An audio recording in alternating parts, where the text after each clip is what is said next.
Have you also focused so much on self-improvement, building your confidence, reinventing yourself to be unrecognizable and be your dream person that you actually sometimes overlook to enjoy the process and enjoy the journey that you are going to, and as well as overlook to learn new lessons about other aspects in life? I know everyone is constantly trying to figure out how to actually survive and thrive in their 20s. Like, you're thrown into adulthood perhaps with a diploma or a degree, and there are a lot of expectations and a vague idea that you're supposed to figure it out and that you're the type who always has to follow the rules. You have to keep your head down, you have to be the good person, you don't make so much waves, and actually it gets even harder with that. You were raised to be a polite person, to be pretty, to be productive, to be predictable.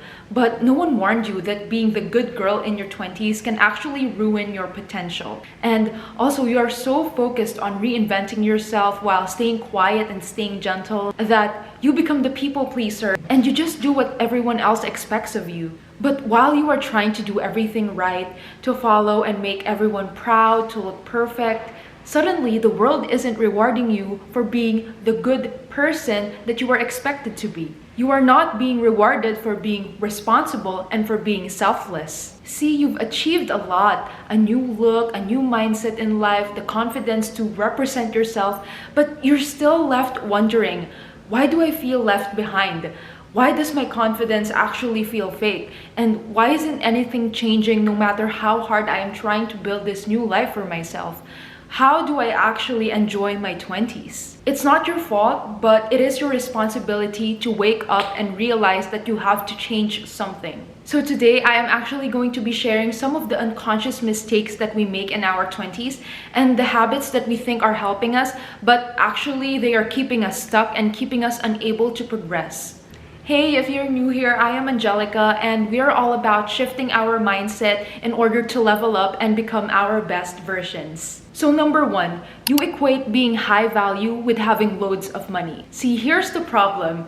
Being high value doesn't mean you have to be wearing designer handbags, designer clothing, and going on expensive Pilates classes and having all these overpriced lattes. It's not about embodying a certain aesthetic, you know, the clean girl look, the old money wardrobe. It's none of that. Although that can enhance your life, and I'm also all for it. You have to be able to enjoy and romanticize your life in that way, but real value is actually what you bring to the room when you don't say anything at all. It is about how you show up for yourself even if no one is watching. It is how you care for yourself even if no one is there to applaud you. It's all about emotional discipline, mental clarity, and respecting your time. It is setting boundaries and being at peace with yourself. It is just basically taking care of yourself in all aspects and being able to unlock all your potentials. You have to be staying driven, disciplined, consistent, and confident. And most importantly, it is just about having high standards that you constantly meet for yourself. It is all about having these values and having all these morals in place. It means knowing your worth and not accepting substandard treatments from other people. Now, this can simply mean being productive on your own terms. Probably starting a good morning routine and waking up early to read, to journal, and to move your body to honor it. You know, exercise not because you want to lose weight, but because you want to feel good. You don't need any fancy gym memberships and all these expensive beauty treatments, though again, I am all for that, and if you can afford it, then good for you. But you don't have to do any of those things to feel like you have value, to feel that you are confident, and to feel like you are a person who is looking out for his or herself. Stop proving your worth through appearance or purchases or through what you own, because you are defined by honoring your time, by setting your boundaries, and having all these standards in place. Next up, you mistake self-neglect for being low maintenance. You pride yourself of not needing too much, you don't ask for help, you brush off compliments, and you tell yourself that you're not high maintenance. But deep down, you are actually teaching people how to treat you with the bare minimum because you've accepted it first for yourself. You're too afraid to be perceived as too much of a burden, and the truth is, you actually deserve to take up space, to be seen, to be heard, to be loved, and to be accepted. You are meant to be a part of a greater whole, and you shouldn't just shy away and just dim your light for others. You deserve to stand out and to be noticed. Being low maintenance isn't noble if it means you are self-neglecting. You have to start treating your desires like they matter, because they actually do. And you have to say that you prefer something and that you want this for yourself because you deserve it. You can start small by wearing better clothes, or wearing the clothes that you actually want to wear for yourself, having better company and being selective with the people you hang around with, and simply saying no when you don't want to do something or when you don't want something. You have to cultivate an energy that honors yourself and that you are actually respecting yourself through your actions, because you deserve high standards. You deserve to have good treatment from other people. Your standards actually teach people how they should treat you, so you have to raise them gently and consistently. Self-neglect in another angle can also mean playing yourself small. You won't post that photo, you won't launch that business, you won't change that career because you're afraid to be seen as someone who is trying or failing. And you keep being modest with how you want to present yourself and how you talk about yourself, because you think that they'll see you as someone who is boastful, when in fact, you should be proud of yourself. You worked hard for what you achieved and you deserve to be seen for that. Stop hiding your growth, because that is keeping you stuck.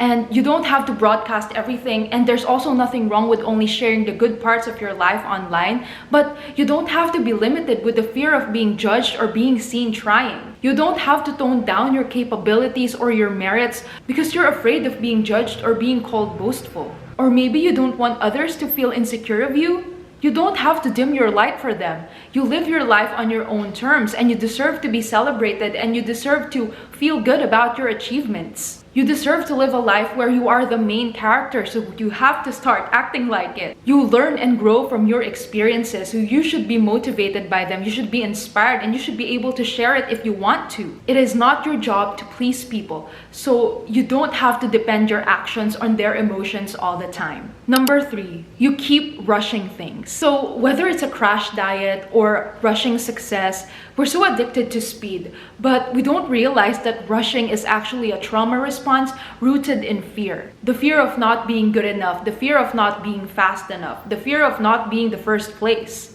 Well, you don't have to be the first place. You just have to keep your momentum up, and you have to put in quality work and effort, even if that takes longer than others. There is no timeline that suits everyone. You can't lose 10 kilos in a healthy way in just 1 month. You can't be an overnight viral success without knowing what kind of content you actually want to create for yourself. The reason why nothing seems to stick is because we are rushing the foundation of something that we want to last. You will watch yourself going back to old habits and gaining all the weight back, or suddenly losing interest in something that you thought you wanted because you're rushing so much into it. Some of us actually have to learn this the hard way. And when you do, you might fall down in a hole that is so deep and that it might be 10 times harder to get back up. So now you have to realize that real change happens from the micro decisions that you make and that you commit yourself to doing. Instead of suddenly drastically changing your diet to 1 meal a day, why not try just portion control, or just slowly cutting up foods that are not good for you?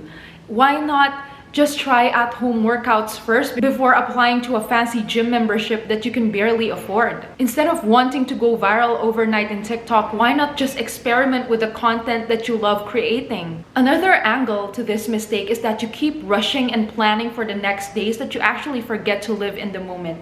You fail to understand that the only thing we have now is the present. That's the only thing we can control, the only thing that we can enjoy. It is not living when you are constantly looking out for what is about to happen, what will be done on the next few days. You don't have to be so busy and so occupied every day with what's going to happen next, because you can't be productive and be fulfilled in that way. What matters is that you are savoring the journey every step of the way. Next, you are caged in the idea that there is only one path to success. The plan that society has been imposing on us is actually a template that is not anymore a standard for success. Especially in this age where there are endless ways to build a career and to earn money and to earn a certain status in life, It is not based on your age anymore. It is not based on your educational attainment anymore. There are actually endless paths to take, and there are more opportunities than you think you do have. Of course, we should value the education that we have, and we should be grateful for having that stable corporate job if you have it. But what I'm saying is that you shouldn't be pressured to pursue the directions that you don't want. You should be able to make your own path and define your own standards for success, because there is no timeline for graduating. There is no timeline for getting your first job, to having your family, to having that car and that house. The only approval that you need is your own. You have to stop chasing the lifestyle of other people that don't align with you or don't resonate with your values, with your beliefs. Not everyone is meant to be a content creator, to be a business owner, to be parents at a certain age, to have this condo or this house or this property at a certain age. Not everyone wants to be a corporate employee right after graduation. So we are exactly where we are meant to be. And even if you're just still navigating life, don't rush into it and really think about what you want. Don't be pressured by the timeline that society has imposed on us. Though I believe that more people in their 20s are starting to align with wanting more financial freedom right now and having interest in financial literacy. And with that, many businesses are starting, and I think that's very great. And whether that's a traditional business or you want to build something for yourself, maybe you want to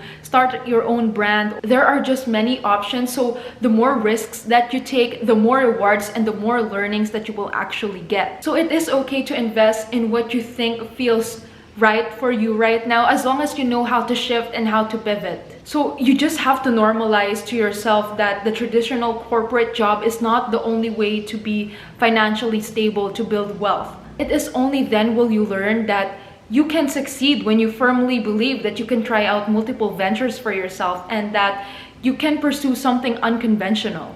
Next up, you keep trying to be friends with everyone. So actually, oftentimes, having a big circle means that you are drained, you are overcommitted, you are underseen, instead of being loved and valued as their friend. Especially for the younger generations, we fuel our self-worth based on how many friends we have or how many people we hang out with. And we see popularity as a basis for our confidence. And we also feel like this will save us from loneliness, and this will make us feel like we are living in the present moment with so much enjoyment, and we have this purpose to be with other people. There's nothing wrong with having many friends, but your standards should be in place. It is not enough that they are nice, that they are sweet. You should also understand that they should have the same growth mindset as you. They should be as dedicated as you. They should be as empowered and as motivated as you. They should be able to reciprocate your energy, and you should genuinely feel that you are recharged and you feel happy after spending time with them. You have to feel like you're actually being cared for the way you are caring for them. Having boundaries and standards like that doesn't make you superior or boastful.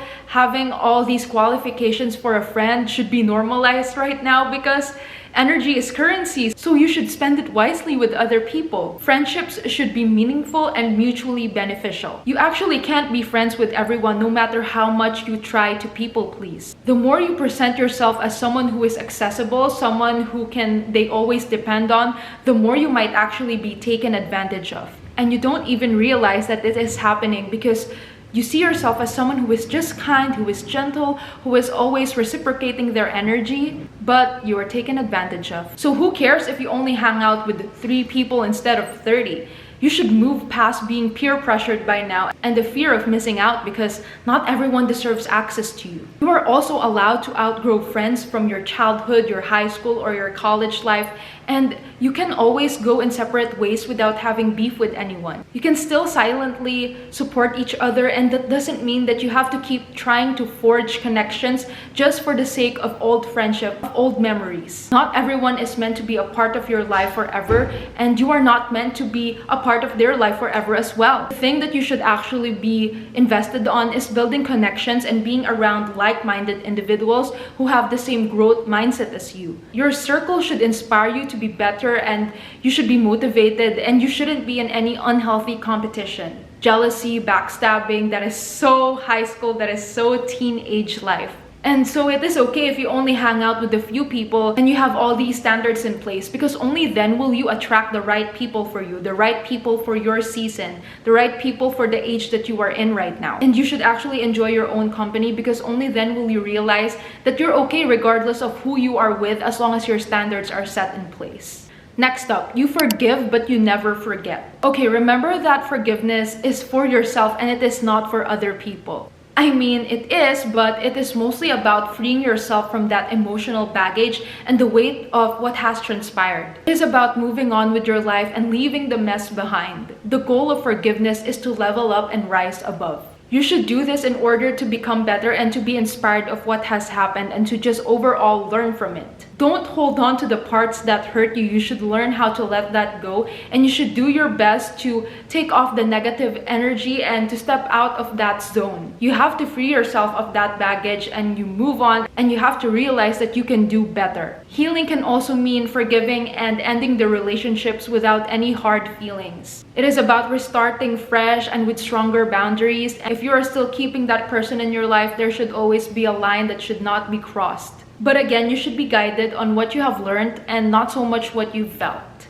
Next, you keep listening to sad songs. Okay, this is random, but hear me out. There is nothing wrong with listening to sad songs if you're going through something, if you really want to feel your emotions, and if you want an outlet and you want someone who can relate to you. But more people in our generation are intentionally listening to sad songs just because they want to feel something, just because they feel like it will give them comfort, even though they don't actually have any problems. They just want to wallow and they just want to feel what the message of the song is giving. And I am actually guilty of this, but I am trying to change and I am trying to rewire my habits. And the more that I reflect, the more that I realize that this is actually dragging me down. This is heightening the negative emotions that don't need to be tapped at the moment. You don't notice it right away, but the more that you embrace sad songs, sad movies, sad stories, the more you alter your mood and your perception in life.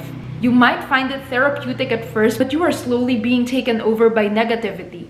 So I think it should be better if we become more intentional with our habits and we see to it that we are looking after ourselves the best way possible. You can slowly shift this habit by, for example, listening to empowering songs when you wake up first thing in the morning, listening to podcasts instead of music when you are commuting, when you are doing your makeup, and when you have your free time, listening to inspiring creators online in TikTok or in YouTube. And you can also always choose to play happy love songs, happier romance songs with a more positive message instead of the sad ones. Next, you confuse perfection with progress. You keep waiting to be ready and to have it all figured out first. But readiness is a lie that perfectionism actually tells you. Although we are just taught to just do it and to just start and learn when you fail, the thing that we miss is that we are actually making so much progress when we start and even if we don't succeed. We don't only level up when we achieve something good. We achieve so much even if we fail. We are building this momentum that we know how to be resilient, we know how to get back up when we fail because we are not afraid to start and we are not afraid to try again. And we are not afraid to keep going no matter what. Another angle is that when we fail, we are so focused on bouncing back, even if it means sacrificing ourselves. I am all for resilience, but you don't have to force it and you don't have to have a specific timeline for it. That is not sustainable if you are forcing yourself and if you are trying to challenge yourself more and more without honoring what your body actually needs. You have to give yourself more grace and you have to prioritize comforting yourself first and healing first. This applies also to your parents, to your family, to your friends, and everyone else around you because it is actually just our first time living life. So we are all still trying to navigate it regardless of what age we are in. So we need to be more understanding of others and not just of ourselves. Next, you mistake gratitude for settling. Gratitude is your fuel to progress. It should be practiced often and every day if possible. Regardless of your religion or spirituality, counting your blessings and being grateful and having yourself reminded of your achievements will actually realign you to appreciate your life more and to be inspired by your progress. You will appreciate that you are doing well in life and you have so much of what you have prayed for before. You are living some of your prayers and your dreams. It will also bring you to a great sense of contentment. But being content doesn't mean that you are being complacent. Sometimes when we reflect, we realize how much we have in life already. And even at such a young age, we might feel like we are doing fine and there's nothing wrong and that there's nothing that we should actually change or improve. Well, that's wrong. You should always be looking out for improvement. You should always be on top of your goals, and being thankful doesn't always mean that you have to settle. It should inspire you to move forward and to keep progressing. It should make you want to achieve more, and it should make you want to challenge yourself with the right amount of balance. It is not just about appreciation or romanticizing your life. And lastly, you believe that your 20s is your only shot. To go straight to the point, you ultimately decide how you will live your life. You don't have to wait for a certain age or a certain decade to do something, or to find your happiness, or to find your purpose, and to have that enjoyment that you want. Some people say that your 20s is the most fun, or the 30s, or the 40s, or your teenage life, and so on. I mean, yes, our 20s are one of our prime years or decades, and most of us are starting to build their careers, their business, taking risks, and understanding what they really want and what they really need. But life is continuous, and it will not stop at any age.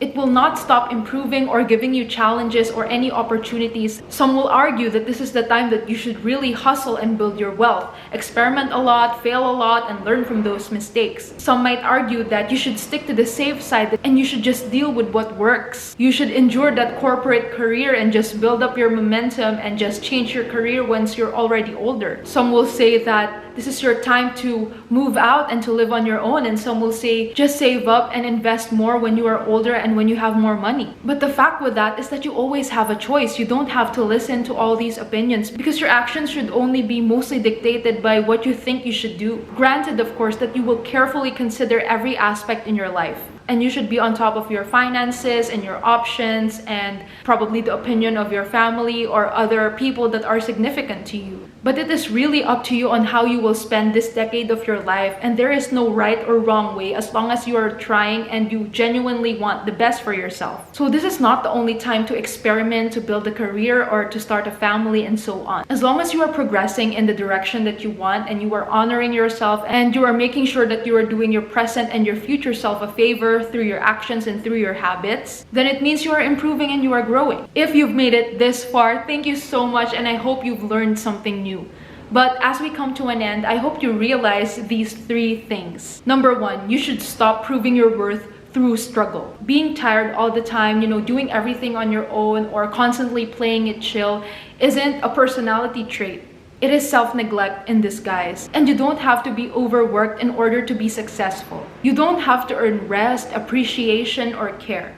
You just have to believe that you are worthy of better. You are worthy of all the pleasures that you worked hard for, even before other people or the world tells you so. So you have to start asking for more for yourself and from others. You have to be able to put all these standards in place. Next, don't confuse motion with momentum. Just because you are always doing something doesn't mean that you are actually progressing, doesn't mean that it is productive. Because what if the quality is not in place? You don't have to be rushing your glow up or constantly chasing the next milestone in your 20s and trying to catch up, even if it is draining your energy. Remember that slow growth is still growth. You have to build discipline over anything else, and growth will happen for you naturally and more happily. And lastly, there is no one version of success, because you define it for yourself. The degree, the job, the relationship, and the lifestyle, none of these actually matter if it is not fit to your standards, if it is not fit to the vision that you want to live. It doesn't matter as well if you are miserable and if you are trying to just please other people and to meet the expectations that other people have of you. You don't have to follow someone else's timeline for this. The moment that you stop forcing yourself into boxes that don't actually fit and you start building a life according to your own terms, that's when you are actually living to the fullest. That's when it actually feels like you are owning your life and you are doing decisions for yourself. You are growing up, you are leveling up, and that is what your 20s should be about. It is about owning your life and starting to build your own life from whatever you have learned from the past. So no, your 20s don't have to be perfect and you don't have to have it all figured out. But you have to unlearn the old version of you that is making you stuck and keeping you limited and keeping you fit in the versions of other people. You don't have to fit all these cliche standards. You have to start becoming the version of yourself that you actually want to become.